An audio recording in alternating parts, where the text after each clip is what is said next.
पक चिक पक राजा बाबू चल गईल ओकर जादू। जे भइल से भइल अब गुस्सा थूक दी और ये पीठ ठंडा। एक बात बताओ, अगर ते हमारा जगह रहते तो क्या करते?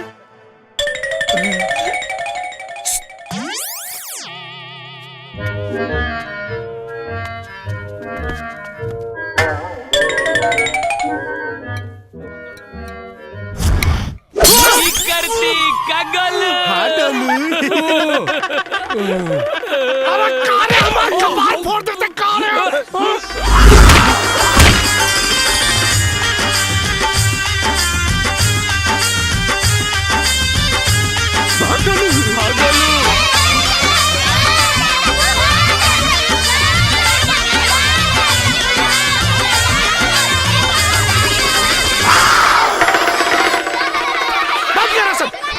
गोलू गोलू। ए घुंगरू, जी मालिक। ये लोग के कमरा दिखा दो। जी।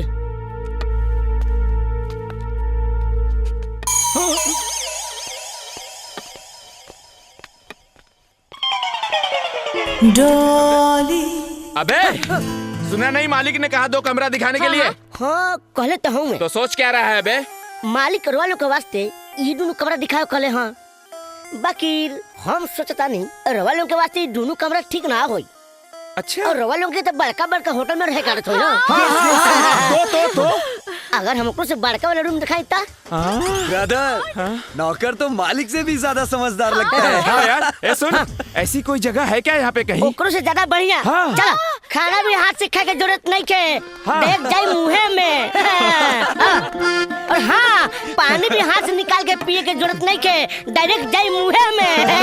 और इतने ना हवाऊ मुताऊ खाती कहीं जाए के जरूरत नहीं के। उहे हगा उहे मुता। Latrine bathroom attach. अरे साहब, मजा वाला बात अभी बताइबो ना कहीं नहीं। अरे वाह, बताओ बताओ।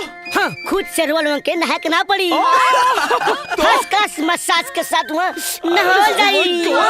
ऐसी जगह तो मुंबई में भी नहीं है। लेकिन वो जगह है किधर? है? ये जगह। यू रास्कल, तो कौड़ी का नौकर हमसे मजाक करता, मैं तुझे जान से। भैया, ये गांव के लोग कितने बदतमीज होते हैं। यस, चलो। हाय हो हमार लाल। तो के छोड़ के कहीं न जाए भाई, हम कहीं न जाए। बस तू जल्दी से ठीक हो जा, तू चिंता मत करा, हम कहीं न जाए। राजा भैया, उजन सामान गोधन गड़े पड़ल बा, तो केवलो मंगवले हलो। माई, हम अभी आवता नहीं। चल।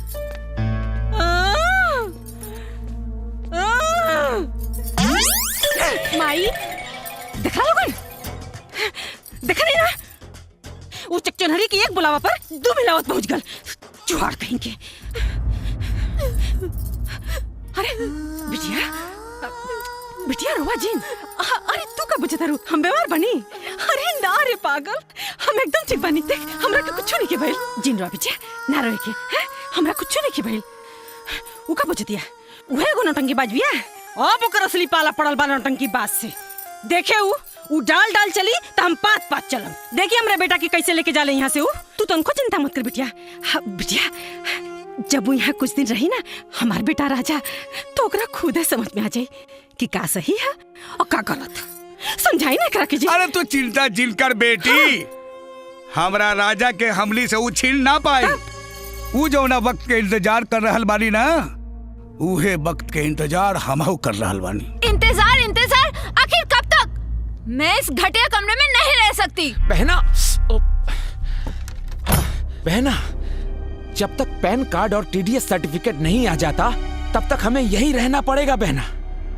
अकाउंट में एक बार अमाउंट शिफ्ट हो जाए बहना, फिर देखना हम उनसे सौदा करेंगे और कहेंगे राजा बाबू लो और पैसे हमें दे दो। फिर देखना बहना, जिंदगी भर ऐश करोगी बहना, ऐश ही ऐश। डॉली, खूब मन लगा के पड़ जा। हेलो जीजू। हेलो। ए घुघरू, जी मालिक। एगो बोरा बिछा दा। बहू जी बाबूजी। ये कुकरन के भी खाना देना। जी।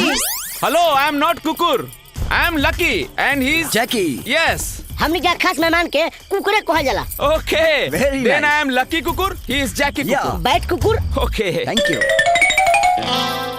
ओके। बहुत जोरों की भूख लगी है, जल्दी से मुझे खाना दो।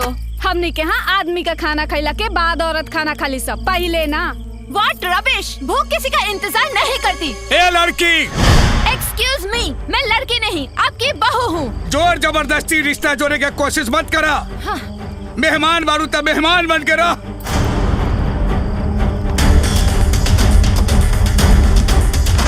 मैंने सुना है गांव में पति का जूठा खाना भी एक रिवाज है।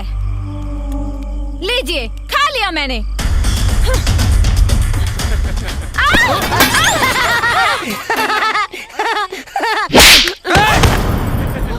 मेहमान बारू देख कर बतबी ना कि तू जोर बदतमीजी करबू वहाँ बर्दाश्त कर ले। ए बहू, जी बाबूजी। कल से ये लोग के खाना ना बनी। ये लोग अपन खाना खुद बनाई और खुद खाई और साथ में ई होकलिए के साथ खाई। निकम्मा कहेगी। हाँ हाँ, बना लेंगे। हाँ। जैकी, चलो कल से अपना हाथ जगन्नाथ। देख ले आँख खोल के, एक उहा कि तोहरे सामने से तोरे मुंह के नेवाला लेके चल गई। एगो हमार बहू है पर नेवाला तोहरे सामने रख गई। का अब चोर कही का खारी बाबू का। ए चुनमुन के माई, कहाँ बाड़ू हो?